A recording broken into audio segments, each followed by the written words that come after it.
सच्चाई की जीत।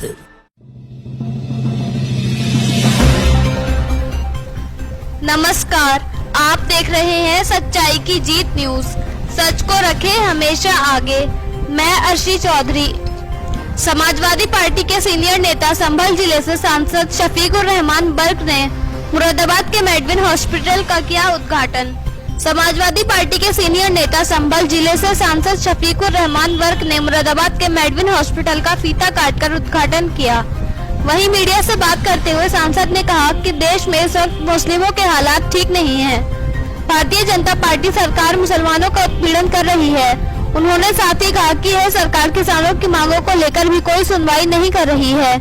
लगातार किसान कृषि कानून को वापस लेने के लिए प्रदर्शन कर रहे हैं, मगर सरकार नहीं सुन रही। उन्होंने कहा कि महिलाओं बेटियों का बलात्कार हो रहा है, मगर सरकार इस पर भी कोई रोकथाम नहीं कर रही। इस सरकार में मुस्लिम समाज के खिलाफ सरकार ज्यादती हो रही है। रिपोर्टर इस्लाम सलमानी। हॉस्पिटल का इफ्तिताह है आज। उस सिलसिले में उन्होंने मुझे एज ए चीफ गेस्ट मदऊ किया, मैं हाजिर हो गया। मुरादाबाद चूँकि मेरा पुराना कॉन्स्टिट्यूंसी भी है, 3 मरतबा यहाँ से मैं MP रहा। मैं मुरादाबाद वालों का बहुत ही एहसानमंद हूँ। मुरादाबाद वालों ने जितना मेरे साथ मदद की है, मुझे सपोर्ट किया है, मुझे मोहब्बत दी है, मैं उसका शुक्रिया अदा नहीं कर सकता। मेरे पास अल्फाज नहीं है। बहरहाल मैंने यहाँ से बहुत कुछ लिया और तीनों मरतबा मैं यहाँ से कामयाब हुआ एज ए MP।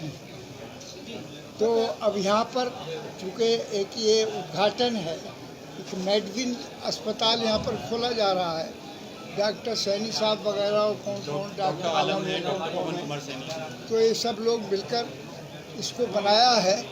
मेरी दिली ख्वाहिश और तमन्ना है कि खुदावंद कुद्दूस इसमें बरकत दे, इसकी तरक्की हो और इसमें ज़्यादा आज जिनको नौकरी से तरस रहे हैं, रोटी के लिए तरस रहे हैं जिनके बच्चे, उनके लिए ख़ास तौर से हर रियायत की जाएगी। उसमें असदुद्दीन ओवैसी साहब ने भी सोशल में चुनाव लड़ने का ऐलान कर दिया है, न्योता भी दिया है। कई वोट क्या कहना चाहेंगे? असदुद्दीन न्योता भी दिया है। देखिए, हम पार्टी जो है अपने उसूलों पर काम करेंगे। समाजवादी में लोग, दूसरी पार्टी के लोग भी पार्टियां छोड़कर समाजवादी ज्वाइन कर रहे हैं और आवाम में भी बहुत अच्छी लहर है और मुसलमानों में ख़ास तौर से बहरहाल बहुत अच्छा जज्बा पाया जाता है। तो इन हालात में आप ये नहीं कह सकते कि समाजवादी की इज़्ज़त पोजीशन अल्लाह के फज़ल से कामयाबी की तरफ है और इंशाअल्लाह हमें उम्मीद है कि समाजवादी कामयाब होगी और अखिलेश यादव उसके चीफ मिनिस्टर बनेंगे। अगर जौहर यूनिवर्सिटी की बात की जाए तो तहसीलदार कल जौहर यूनिवर्सिटी में 70 एकड़ जमीन। देखिए, अब जौहर यूनिवर्सिटी का ताल्लुक़ है, ये एक अलग मामला है। आज़म खां को गिरफ्तार कर रखा है, अभी तक उन्होंने छोड़ा नहीं। हमने बारहा आवाज़ उठाई, कई मरतबा मैंने खुद आवाज़ उठाई है, हर जगह इसमें इन पर बोले हैं, लेकिन वो कह देते हैं कि भाई उनके ख़िलाफ़ मुकदमात हैं, जुडिशरी में मुकदमा चल रहे हैं। तो ये कहकर उन्होंने अपने आप छुट्टी कर लेते हैं कि भाई हम क्या करें, मुकदमा जो कोर्ट तय करेगी वही होगा। तो लिहाजा हमारी मांग अब भी यही है कि आज़म खां को छोड़ा जाए। बहरहाल उनके साथ ज़्यादती हो रही है, जुल्म हो रहा है, यूनिवर्सिटी को नुकसान पहुँच रहा है। सांसद जी, एक आखिरी सवाल है। पीस पार्टी है, वो मुस्लिमों का रहनुमा बताती है अपने आप को। मुस्लिम पीस पार्टी का भी वजूद नहीं है। मुस्लिम लीग है, वो भी मुस्लिमों का रहनुमा बताती है। ठीक है भाई, अपनी जगह पर वो भी बताती है AIM है या पीस पार्टी है, मैं मना नहीं करता, वो अपनी जगह पर काम कर रहे हैं, समझ गए। AIM ने कहा कि अल्पसंख्यक डिप्टी। देखिए, AIM की पोजीशन मशकूक है कौम के अंदर। कौम के लोग मुझसे कह रहे हैं कि इनकी पोजीशन क्या है, समझ गए। तो अब मैं उसको जाहिर अभी नहीं करूँगा, कोई करना नहीं चाहता। बहरहाल देखिए, हमें पहले अपनी अल्लाह का, अल्लाह के रसूल का वफ़ादार होना चाहिए मुसलमान को, और कौम का वफ़ादार होना चाहिए। हमारे मज़हब के साथ कोई जुल्म ज़्यादती होती है तो हम उसको बर्दाश्त नहीं कर सकते। बहरहाल इस देश के अंदर मुसलमानों के साथ जो नाइंसाफ़ी हो रही है, जो जुल्म हो रहा है, वो नाकाबिले बर्दाश्त है। मुसलमान भी फिर सोचने पर मजबूर होगा कि हम ज़्यादा यहाँ पर आएंगे, मुझे उम्मीद है। तो सर अगर मौजूदा दौर में किस तरह के हालात मानते हैं आप? ये मुकदमा हैं? आपके ऊपर मौजूदा दौर में सियासी हालात किस तरह के मानते हैं आपके ऊपर मुकदमा? सियासी हालात देखिए, सियासी हालात मौजूदा दौर में बहुत ख़राब है, बहुत ख़राब है हालात, इत्मीनान बख्श नहीं है और तरह तरह से जुल्म हो रहा है। अभी एक ताज़ा जो राबिया, क्या नाम है, सैफी जो लड़की थी जो पुलिस में मुलाजिम थी दिल्ली के अंदर, लेकिन उसके साथ जो नाजायज़ सलूक किया गया और बलात्कार हुआ और कैसे कैसे उसके साथ जुल्म हुआ, चाकुओं से गोद कर उसको मारा गया, तो इससे ज़्यादा अफसोस की बात और क्या हो सकती है। जब हम अपने देश के अंदर अपनी बेटियों की हिफाजत नहीं कर सकते, हम अपने देश के अंदर बहरहाल कोई अमन और शांति का कोई हमारे पास मैसेज नहीं है। हमारा किसान आज 10वां महीना गुजर गया, वो भी इसी मुल्क के रहने वाले हैं, वो भी हमारे भाई हैं, वो किसान कोई गैर नहीं है। तो बहरहाल उनके साथ जो गैरियत बरती जा रही है, जैसे कि दुश्मन के साथ जो सलूक होता है वो आज किसानों के साथ हो रहा है। क्यों? क्या किसान मालिक नहीं है यहाँ का? क्या किसान यहाँ हमारा भाई नहीं है? क्या किसान यहाँ के मुल्क के लिए अनाज और गल्ला पैदा करके रात दिन एक नहीं करता?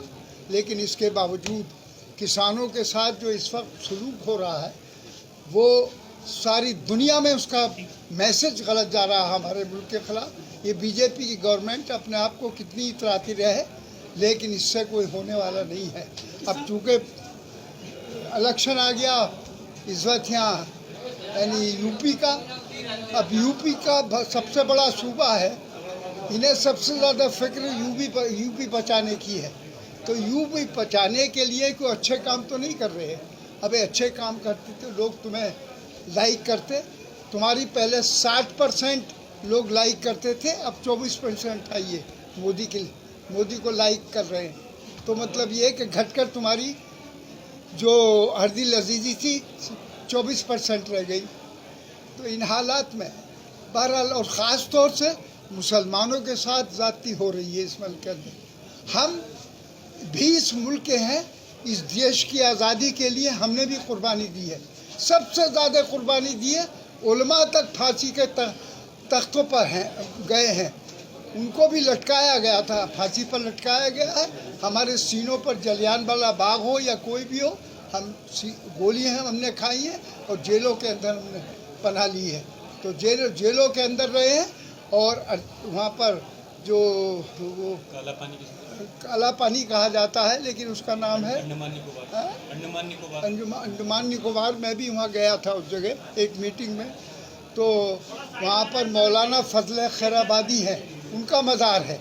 उन्होंने हिंदुस्तान में जब हिंदुस्तान की आज़ादी की लड़ाई लड़ी जा रही थी, तो उन्होंने सबसे पहले फतवा दिया था मुसलमानों के लिए कि मुसलमान जिहाद करें, हिंदुस्तान को बचाने के लिए, आज़ाद कराने के लिए मुसलमानों की जिम्मेदारी है कि अपनी जानें कुर्बान कर दें, आज़ाद करें, इसके समाजवादी जिहाद करें। समाजवादी पार्टी चुनाव अपने मैनिफेस्टो में 6 डिप्टी सीएम की बात कर रही है। 6 डिप्टी सीएम अपने मैनिफेस्टो में ला सकती है, क्या कहेंगे? क्या 6 डिप्टी सीएम यूपी के अंदर समाजवादी पार्टी ला सकती है अपने मैनिफेस्टो में, क्या कहेंगे? 6 कहाँ कीजिए? कल का बयान करेंगे। कल के बयान में क्या कहा मैंने? अभी मैनिफेस्टो जानकारी है तैयार नहीं हुआ मैनिफेस्टो। अभी तो इलेक्शन मैनिफेस्टो ही सामने नहीं आया। अभी इलेक्शन फेस्टो में तो अंदरूनी कोई बात हुई हो मैं नहीं कह सकता, लेकिन ऐसा नहीं है। समाजवादी का इलेक्शन